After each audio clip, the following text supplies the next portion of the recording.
এদিকে রান্না করে রেখেছিলাম কুমড়ো বড়ি আর রুই মাছ। তো যেহেতু ভর্তা দিয়ে খাওয়া শেষ, তারপরও কুমড়ো বড়ি দেখে আর লোভ সামলাতে পারলাম না। কুমড়ো বড়ি আমার একটা ফেভারিট খাবার। এটা আমাদের উত্তরবঙ্গে শীতের সময় মানুষ এগুলো কালাই ডাল দিয়ে এগুলো বানায়, আর এটা রান্না করে খেতে অনেক মজা লাগে।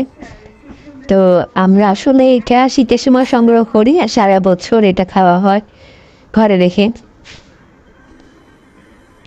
এটা মাছ সহ সবজির সাথেও রান্না করা যায়, আর এটা রান্না করার আগে একটু ভেজে নিতে হয়। এটা রেসিপি কিন্তু আমার ইউটিউব চ্যানেল ও ফেসবুক পেজে দেওয়া আছে, সেখান থেকে আপনারা দেখে নিতে পারবেন কুমড়ো বড়ি রান্না করার পদ্ধতি।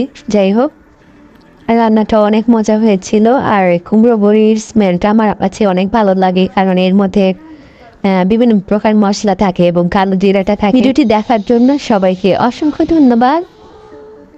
আজ পর্যন্তই, সবাই ভালো থাকবেন। আল্লাহ হাফেজ।